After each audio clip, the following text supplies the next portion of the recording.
Son attitude sans état d'âme et son approche pratique l'ont peut-être finalement rattrapé. Aujourd'hui, il fait de nouveau la une des journaux pour une raison qui vous laissera pantois.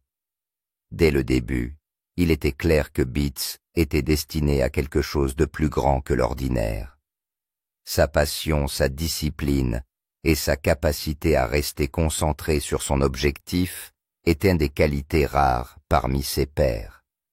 Alors que d'autres passaient leur jeunesse à courir après des jeux et des plaisirs éphémères, Beats était dans les champs à la recherche du succès, non pas dans le confort, mais grâce à la rigueur de l'agriculture. L'agriculture était un travail éreintant et impitoyable, mais Beats n'y voyait pas d'inconvénient.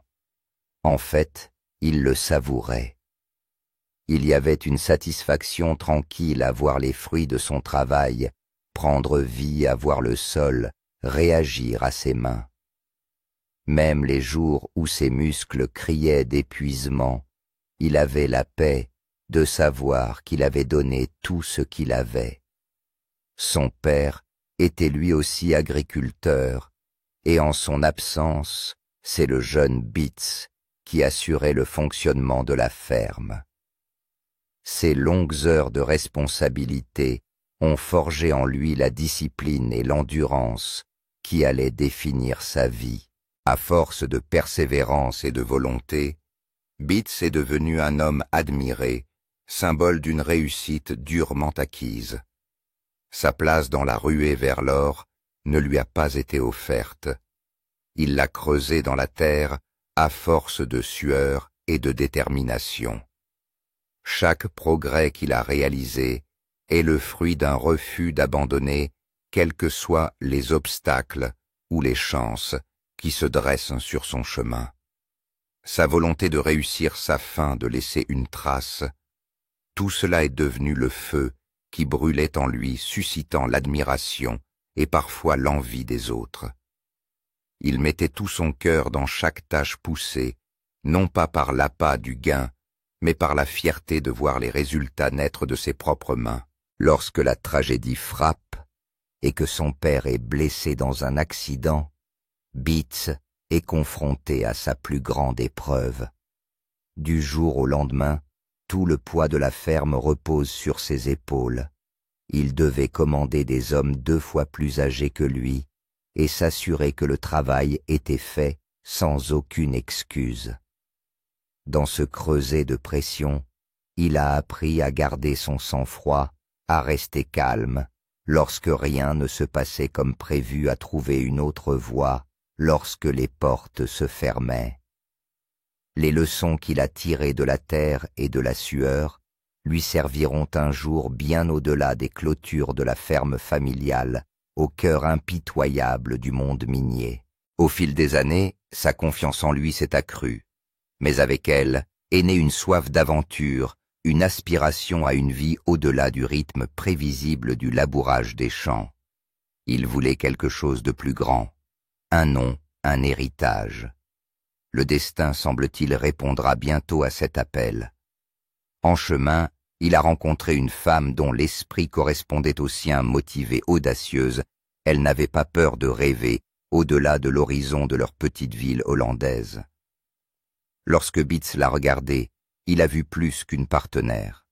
Il a vu une co-rêveuse, quelqu'un qui croyait en ses ambitions impossibles, alors que peu d'autres y croyaient. Ils se sont mariés et en 1980, ils ont traversé l'océan pour se rendre au Canada, à la recherche d'une opportunité dans un pays à la fois rude et plein de promesses. Mais les débuts sont loin d'être faciles. Le travail est rare et leur seule véritable compétence est l'agriculture. Beats s'est donc rabattu sur ce qu'il connaissait le mieux, un emploi dans une ferme laitière près de Salmon-Arm, où il trayait les vaches à l'aube et au crépuscule. La vie était modeste, mais stable, jusqu'au jour où il entendit des rumeurs selon lesquelles des chercheurs d'or du Yukon gagnaient plus de $1000 par semaine. Ces histoires ont éveillé en lui quelque chose de primitif, le souvenir de ce garçon qui refusait d'être confiné au champ. Poussé par la curiosité, Beats achète un billet d'avion pour Whitehorse, impatient de voir si les rumeurs sont fondées. À son arrivée, il découvre qu'il est trop tôt dans la saison pour trouver du travail. Pourtant, ce qu'il a vu, la nature sauvage, l'odeur du sol, les murmures d'une fortune inexploitée, a laissé une impression qui l'a changé à jamais. À ce moment-là, il a fait un vœu silencieux. Il deviendrait chercheur d'or quel qu'en soit le prix. Il n'a que peu d'argent et presque aucune expérience dans l'exploitation minière. Mais ce qui lui manque en ressources, il le compense par sa détermination. L'acte même de chercher de l'or, de creuser sous la terre là où d'innombrables pieds ont marché découvrant des trésors que personne d'autre n'a vus, le fascine profondément. L'idée qu'une richesse cachée puisse se trouver sous le sol le plus ordinaire le ravit.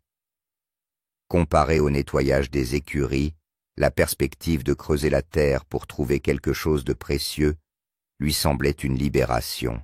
Comme il est arrivé trop tôt et qu'il ne trouve pas de travail, Beats retourne à la ferme laitière. Mais la graine avait déjà été plantée. Une nouvelle passion grandissait sauvage et irrépressible. L'année suivante, impatient et avide de changement, il est parti pour l'Alberta et a trouvé un emploi dans une compagnie pétrolière. S'il ne pouvait pas extraire de l'or, il forerait pour trouver du pétrole. Les deux emplois exigent le même courage, la même foi dans ce qui se trouve sous la surface. Pourtant, même lorsqu'il travaillait, ses pensées dérivaient souvent vers le nord, vers le Yukon, vers l'or, vers la vie qu'il croyait encore être la sienne. Puis un jour, l'occasion se présente. Un poste de mineur était vacant au Yukon. Beats n'a pas hésité. Il savait que c'était son moment, celui qu'il attendait depuis toujours. Il a fait ses valises, a tout laissé derrière lui et s'est dirigé tout droit vers son destin. À partir de ce moment-là, il n'a jamais regardé en arrière. Sa volonté inébranlable et sa concentration sans faille l'ont aidé à surmonter les difficultés, le froid et la solitude des camps miniers. Il a refusé de laisser le destin écrire son histoire à sa place. S'il avait accepté la vie qui lui était offerte, il serait encore en train de cultiver des champs aux Pays-Bas, rêvant de ce qui aurait pu arriver. Au lieu de cela, sa détermination lui a permis de tracer un chemin différent qui a fait de lui une légende des champs aurifères, admirée et commémorée dans le monde entier. Beats ne s'est pas contenté de ce que la vie lui offrait. Il s'est battu pour ce en quoi il croyait, et ce faisant, il a prouvé que la véritable fortune ne réside pas dans l'or que l'on trouve, mais dans le courage qu'il faut pour creuser. Il a refusé de reculer même lorsqu'il semblait qu'aller de l'avant était une cause perdue. Il savait ce qu'il voulait faire de sa vie et l'a poursuivi, s'élevant vers la grandeur malgré les obstacles. Il ne laissa rien le détourner de son but et continua à avancer jusqu'à ce qu'il devienne l'homme qu'il avait toujours voulu être. Il s'est donné à fond dans son travail et ne s'est pas laissé décourager par les circonstances qui l'entouraient. Il travaillait dur et veillait à ce que les gens sachent qu'il avait été l'un des meilleurs mineurs de tous les temps. Il n'a pas hésité à travailler dur et a fait preuve de patience même lorsque les choses ne jouaient pas en sa faveur. Au contraire, il s'est occupé d'autre chose, veillant à ne jamais rester inactif. Il a continué à contribuer à sa société et à répondre aux attentes de ceux qui l'entouraient, indépendamment de ce qu'ils pensaient de lui et de ses origines, vivant ainsi une époque dorée. Tout d'abord, lors de l'Indian River, en commençant par la drague. Sa détermination et son enthousiasme pour l'exploitation minière lui ont permis de participer à l'une des plus grandes émissions de télévision au monde Gold Rush. Son passage dans l'émission a permis de mieux cerner la personnalité de Tony Beat. Il est apparu pour la première fois dans la série lors de la saison de 2011. À l'époque, ses apparitions étaient brèves et on ne parlait pas beaucoup de sa vie de chercheur d'or. Lors de ses débuts, il était déjà un patron minier, avec sa propre compagnie minière. Il était connu pour être direct et quelque peu intimidant.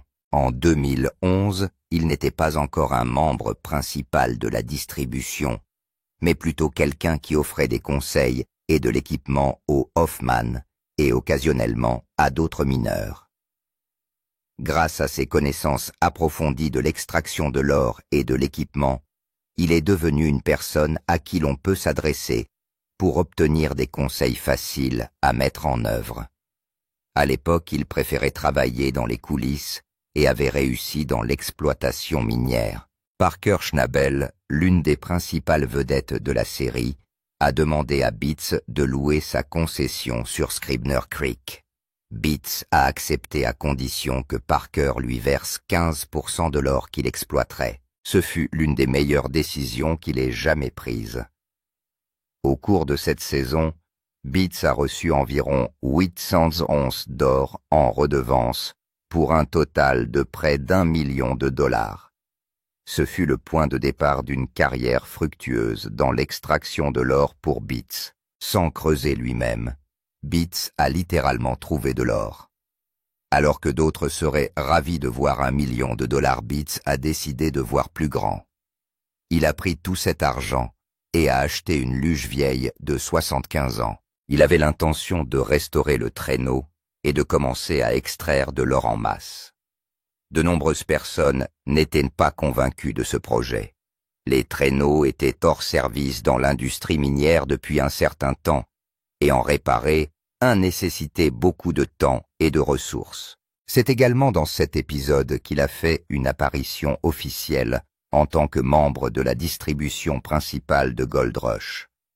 Cette apparition le met en scène en train de relever les défis liés à la mise en service de sa drague pour les activités minières. Nombreux sont ceux qui considèrent qu'il s'agit d'une perte de temps et de ressources, mais il ne se laisse pas décourager. Bien qu'il ait gagné un peu moins que les saisons précédentes, il ne s'est pas découragé. Il a continué à consacrer des efforts du temps et de l'argent à son projet de luge. C'est au cours de la saison 6 qu'il a trouvé l'or. Il a pu mener à bien le projet de luge, ce qui a accéléré ses efforts d'extraction d'or. Au cours de cette saison, il a extrait environ 370 onces d'or. Il représentait 4 millions de dollars au moment de la vente. C'est alors que son titre de Viking du Klondike est établi. À partir de ce moment-là, il achète d'autres dragues cassées, et une fois qu'il les a remises en état, son salaire ne cesse d'augmenter. Dans les mines d'or, les dragues sont de véritables usines à or flottantes. Elles extraient le gravier et les sédiments du fond des anciens lits de rivières. Le gravier est ensuite lavé avec de l'eau et passé dans des boîtes à vannes munies de barres métalliques et de tapis. L'or qui est lourd se dépose et reste piégé dans ces barres métalliques, tandis que les matériaux plus légers sont évacués par l'arrière sous forme de résidus. Non seulement cette machine était efficace, mais elle permettait également de gagner du temps et nécessitait moins de personnel. En outre, elle pouvait traiter beaucoup de sédiments et de gravier en une journée plus rapidement que les humains. Il pouvait également fonctionner de nombreuses heures par jour sans avoir besoin de s'arrêter pour faire une pause. Dans l'émission, il s'est montré à maintes reprises comme un homme qui cherchait constamment à être le meilleur quelles que soient les circonstances. De nombreuses personnes le craignaient en raison de son intense concentration lorsqu'il avait quelque chose en tête. Il n'était pas question de le faire changer d'avis lorsqu'il s'agissait d'exploitation minière, à moins d'avoir une très bonne raison. Il n'était pas du genre à s'asseoir sur la touche et à regarder les autres prospérer. Tony Beats était un homme qui consacrait toute son énergie à gagner et à être le meilleur. Beaucoup de gens trouvent cette dévotion un peu extrême, mais pour ceux qui connaissent Beats, c'est exactement comme cela qu'il est. Il a démontré son progrès intellectuel dans tous les aspects liés à l'extraction de l'or et peut être très difficile à satisfaire. Son honnêteté brutale peut en rebuter certains, mais c'est un homme qui s'appuie sur des faits. Il ne tourne pas autour du pot et ne se soucie pas de blesser qui que ce soit. Son seul objectif et sa seule mission sont de devenir l'un des chercheurs d'or les plus prospères que l'on ait jamais vus. Son langage coloré et son incapacité à enrober la vérité peuvent en choquer certains. Pourtant, ceux qui comprennent la richesse de ses connaissances et de son expertise reconnaissent la valeur qu'il offre. Il n'est peut-être pas le plus sympathique, mais il est sans aucun doute la personne à qui s'adresser lorsque l'on se retrouve dans une situation délicate dans une mine. Son attitude brutale et sa personnalité féroce lui ont valu la réputation de roi du Klondike. Au fil des épisodes, il est devenu évident qu'en matière de répartition des tâches et de travail intelligent, Beats était l'homme de la situation. Son idée de réparer les traîneaux lui a permis non seulement d'économiser du temps et des ressources à long terme, mais aussi d'obtenir un maximum d'or en un minimum de temps. Plutôt que de se reposer sur ses lauriers, il continue à travailler dur. Progressivement et sûrement, il a construit un empire s'imposant comme une figure de proue dans le monde des chercheurs d'or.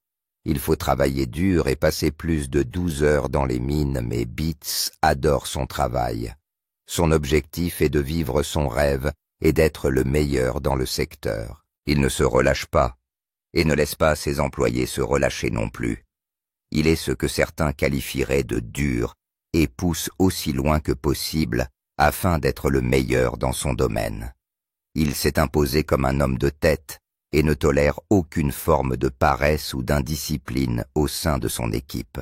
Il n'a pas peur d'exprimer son opinion et de montrer son mécontentement lorsque les choses ne se déroulent pas comme prévu. Il dit les choses telles qu'elles sont et s'attend à ce que les choses soient faites comme il le souhaite. Aujourd'hui, Beats possède l'une des plus grandes mines d'or privées de Paradise Hill. Son parcours jusqu'au sommet a été jalonné de longues heures de travail tout au long des 7 mois que dure la saison d'extraction de l'or. Ce n'est pas toujours une partie de plaisir, mais le sentiment d'accomplissement à la fin d'une longue journée de travail en vaut la peine pour Beats. Il poursuit son chemin s'efforçant de devenir le maître ultime de l'orpaillage. Il a l'intention de s'imposer comme le meilleur chercheur d'or de son territoire. Qu'il pleuve ou qu'il vente, il n'a pas l'intention d'abandonner. Malgré les obstacles qu'il pourrait rencontrer, il refuse de laisser quoi que ce soit, ou qui que ce soit, se mettre en travers de son rêve. Depuis son apparition dans la saison 4, il a engrangé plus de 40 millions de dollars de bénéfices. On peut dire qu'il a trouvé le moyen de rentabiliser les terres. Dernières nouvelles et problèmes miniers. Pendant des décennies, Tony Beats a été considéré comme le roi du Klondike. Avec sa femme et ses 4 enfants, Beats a fait de l'exploitation des mines d'or une entreprise familiale. Cependant, ce n'est un secret pour personne que ce roi se fait vieux et des questions commencent à se poser sur l'identité de son successeur. Tous ses enfants sont activement impliqués dans l'entreprise familiale, chacun contribuant à son succès au mieux de ses capacités. Si d'autres considèrent qu'il est passionnant d'avoir un père qui gagne sa vie en récoltant de l'or, ses enfants n'ont pas forcément le même sentiment. Bien qu'il puisse être sentimental, lorsqu'il s'agit de sa famille, M. Beats n'est pas connu pour faire de favoritisme. Tout comme ses ouvriers, il veille à ce que ses enfants contribuent eux aussi à l'entreprise familiale. Il n'y a pas de traitement de faveur et ils reçoivent le même salaire que les autres. Leur père est peut-être le patron, mais il n'est pas du genre à tenir ses enfants à l'écart des tâches pénibles.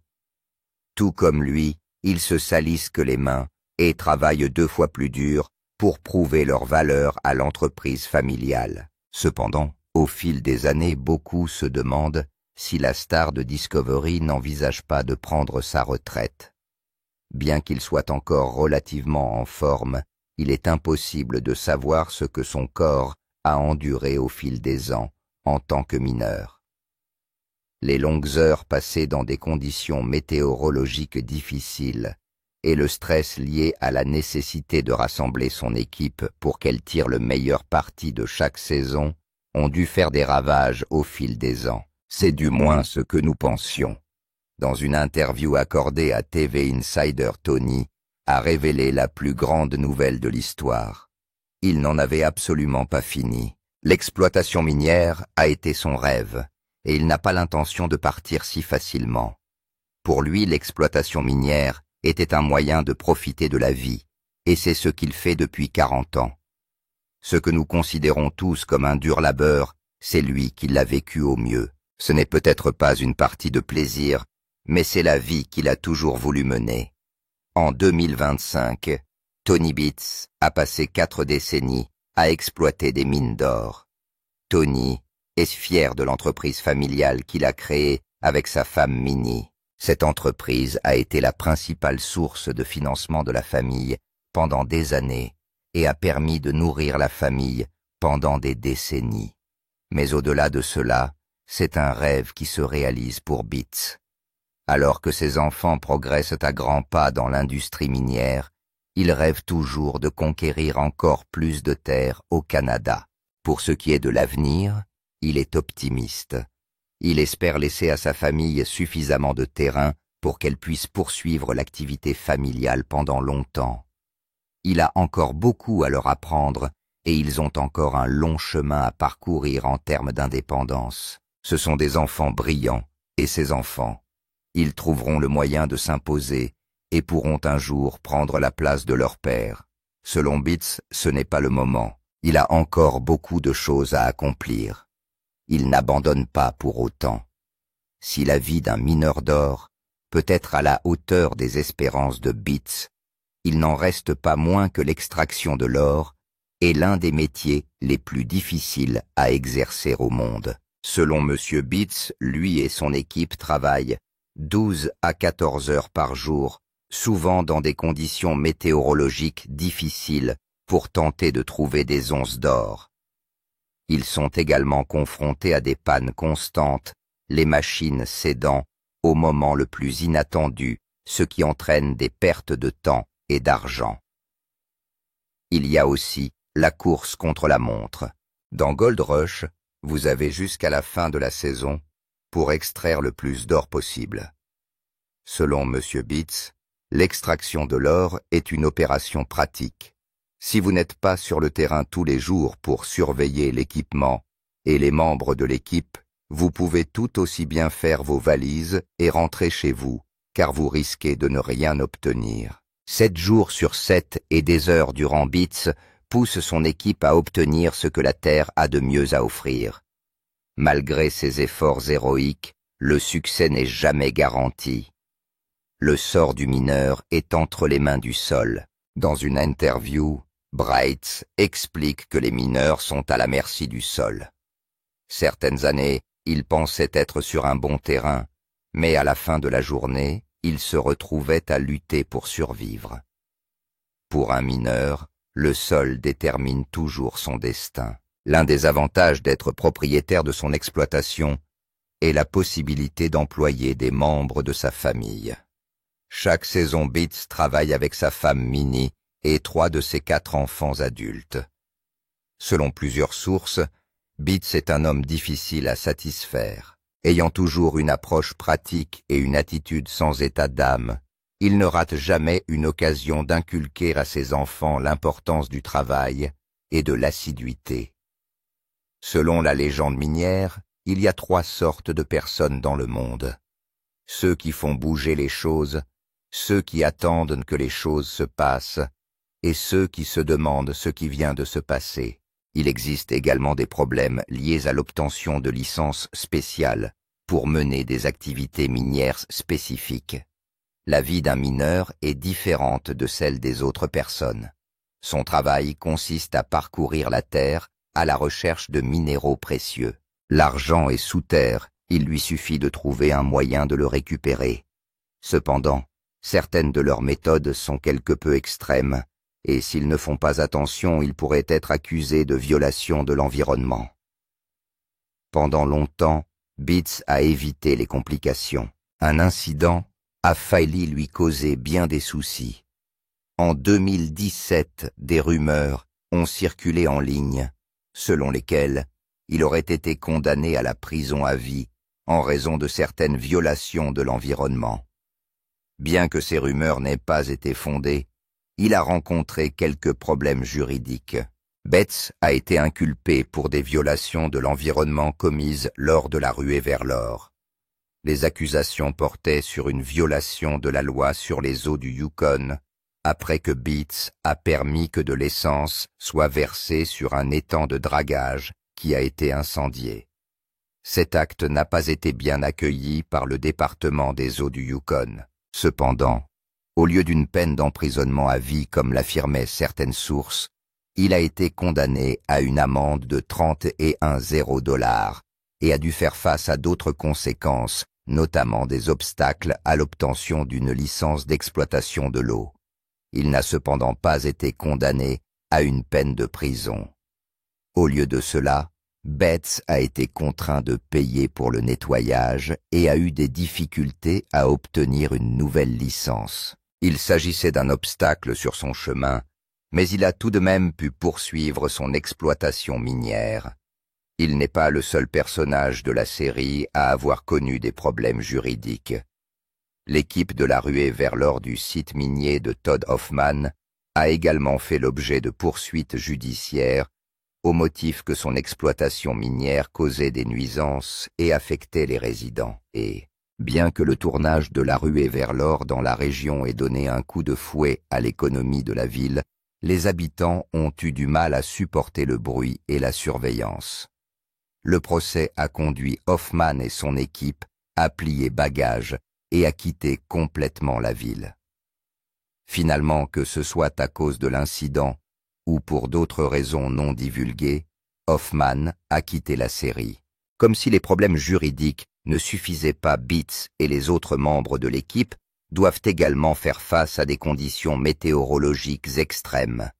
Schnabel le sait mieux que quiconque, car pendant la saison 15 de la ruée vers l'or, il a dû faire face à de multiples pannes d'équipement et au gel du terrain qu'il voulait exploiter. Il a tout de même eu de la chance par rapport à Rick Ness, qui a apporté la mauvaise pompe et a vu ses opérations minières s'arrêter. Pour ces mineurs, l'extraction de l'or est un jeu de hasard, et vous ne le savez pas tant que vous ne l'avez pas vu. Il faut aussi se préoccuper de l'économie. Bien qu'il ait ramené de grandes quantités d'or, Parker Schnabel, une star de la ruée vers l'or, a déclaré sans ambages qu'il vendrait l'or qu'il ramènerait en raison d'une économie en constante évolution et du fait qu'il gagne beaucoup plus avec son activité minière réelle qu'avec la ruée vers l'or. Malgré ces défis, Beats et les autres membres de l'équipe restent pleinement engagés dans le monde de l'extraction de l'or. Oui, il y a des revers, mais les récompenses l'emportent largement sur les défis. Il n'est pas question d'abandonner. Betts et ses hommes ont consacré leur vie à fouiller le sol désireux de déterrer les trésors cachés qui s'y trouvent. C'est un travail à plein temps, mais ils ne s'en plaignent pas.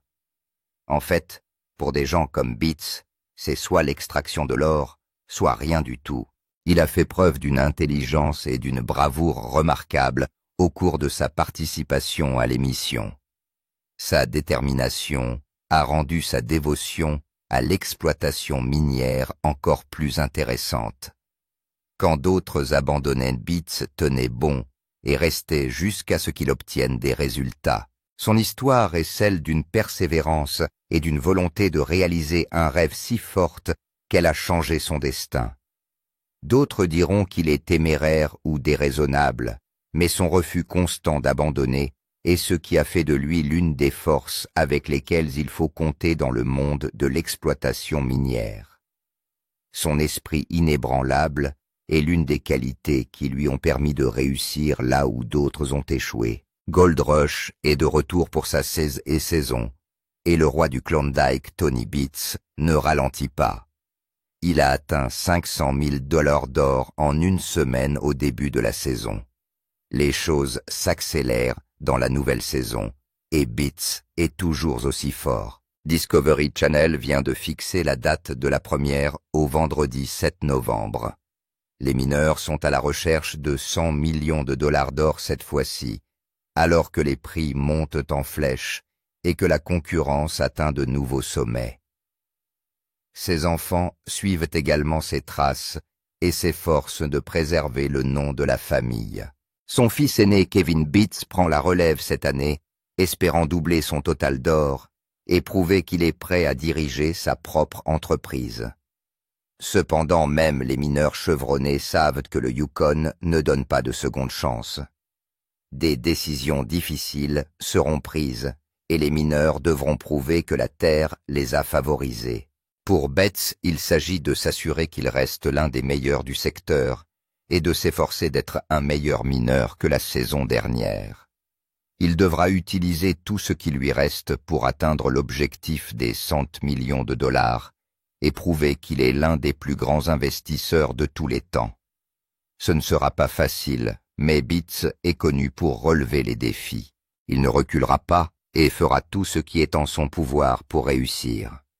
La victoire ne sera pas facile au cours de la saison à venir, mais quand tout ce qui concerne Beats a-t-il été facile? Il s'épanouit dans un monde de défis et en sort toujours victorieux. Persévérant ou non, il aura besoin de toute l'aide possible et de toutes les astuces pour atteindre son objectif. Ce n'est pas facile, mais avec Beats, il ne faut jamais dire jamais. Faites-nous part de votre avis dans les commentaires. Merci d'avoir regardé. N'oubliez pas d'aimer, de partager et de vous abonner à cette chaîne pour en savoir plus. Avant de partir,